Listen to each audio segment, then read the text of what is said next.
第二頁第三題，大家了解題目先。David worked in company A from May to June. May to June. In May, his hourly wage is X dollar per hour. 有一個時薪 X. In June, his hourly wage has been increased by 10%. 喺呢度嘅時候咧，你見到呢兩個咧，你而家第一步要做嘅係我哋睇翻寫翻 May 同埋 June 兩樣嘢啊。咁即係我哋呢個比較係 May 同埋 June 兩個月份啊。咁我哋 hourly 第一個係 X 啊，咁我哋寫 hourly 咯。咁第二個咧，佢 increase by 10%， 我哋正常你理解係咪應該係咁樣？你覺得係 X 乘1加10%係咪啊？咁喺呢度咧，我教大家做一樣嘢，就係將佢變做小數。1加10%係1.1，咁呢個 X 咧就1.1X。好啦，佢咧就 worked 3 hours a day and worked 12 days in May and 18 days in June。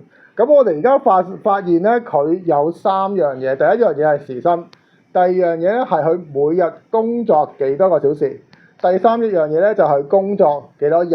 咁3樣嘢加埋，3樣嘢乘埋，咪加埋即係3樣嘢啊，乘埋佢就會係佢嗰個月嘅薪金。好啦，咁而家我哋問咩啊？而家好話就 total salary of David in May is C. Express C in terms of X and B。好啦，將佢用 C 咧，用 X 或者 B 嚟表達。咁我哋 X 係乜嘢喺度 ？X 咧係佢個時薪。咁我哋淨係講 May， 呢度淨係講 May， 我哋唔講 June。好啦，開始啦。咁時薪咧，我哋乘嘅話咧，我哋乘翻佢每一日做幾多個鐘，然之後咧，我哋乘翻佢做幾多日，咁即係12。咁我哋個表達方式咧係咁樣。咁因為佢話呢個叫 C 啊嘛，嗰個 total salary。咁所以咧，我哋係 C 等於12BX 得唔得？好啦，咁另外咧，佢 B1 我哋做完啦，呢個 A part 做完啦，我哋而家做 B1 啦。Find his total salary in May and June if B 等於8，X 等於75。好啦，呢兩個都係咁做嘅，都有 B 啊 X 啊，即係佢有每一日工作時間同埋嗰個月工作幾多日係咪？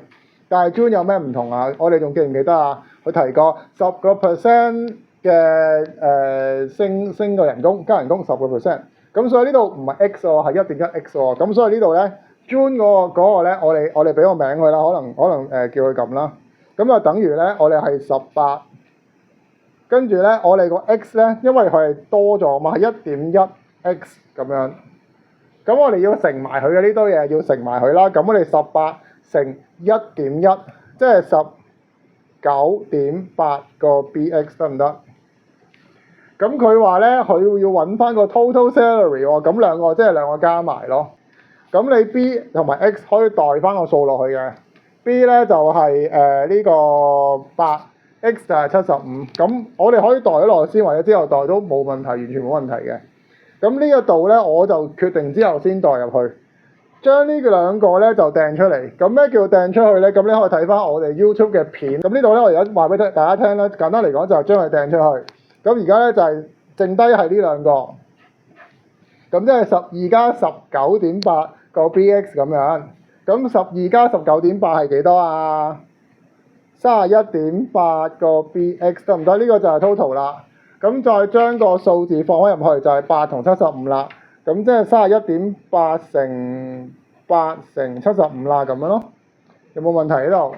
有冇問題咧？咁呢個就答案啦。咁啊 B1 嘅答案。咁你哋自己撳機又好，你心算又好，就乘咗佢先咯。In July, David works in company B. Given that he will work 8 hours a day and his hourly wage is 95. How many days should he work if he wants to earn at least 28,000 from May to July？ 咁即係話佢呢度咧係由5月到 July， 佢想賺28000。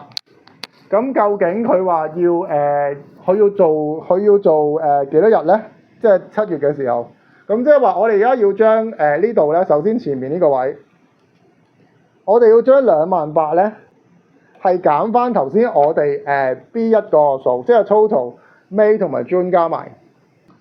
咁我攞個計數機，我哋呢度就係19080。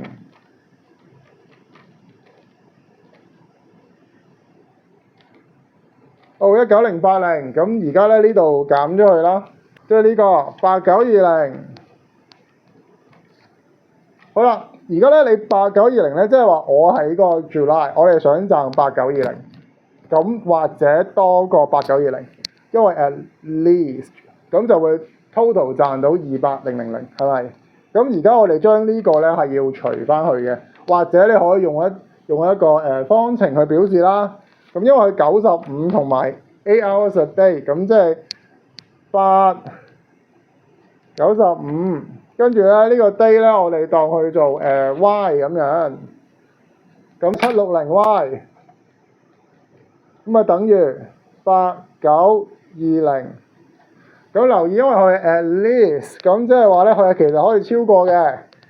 咁佢個 day 咧有冇話可以做半日㗎？冇啊嘛。咁如果計到咧，佢係除唔盡嘅。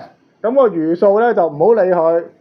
咁嗰個出嚟嗰個雙，即係個答案就加1，就咁簡單嘅啫。咁等於咩啊？機壞咗，撳唔到啊！我壞咗部機，唔知做咩。嚟啊，8920係咪？咁除760，你睇佢俾過呢啲我。咁我真係唔知啦，真係壞咗啦。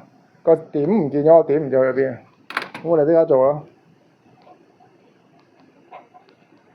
你做呢啲如果冇計數機第一步嘅時候咧，係約咗個0先，然之後咧揾佢有啲咩可以約。咁而家2係最簡單嘅，咁4得唔得啊？問自己4得唔得啊？4得唔得啊？咁樣，咁4得唔得啊？呢個4得唔得啊？4得唔得啊？試下4啊，你搏下4好唔好？大家搏4，咁4，哦呢個 OK，咁下邊嗰個4一如4咁樣。咁你見到19係咩數？19係質數，咁即係我哋試下播下成個睇下得唔得啦。2、2、3可唔可以除到19㗎？應該唔得，睇個樣應該唔得啊。咁但係咁唔緊要啦，如果係咁就開始做啦。呢個2、2、3除19，跟住1 19，跟住呢度係呢個3即係1啦，跟住19，咁剩低個餘數嚟嘅，餘數唔使理佢㗎啦。你基本上就咁得㗎啦，唔使理佢，因為進1啊嘛。咁即係12 day 咯，因為呢個係11係咪？搞掂啊，大家12咁做完咯。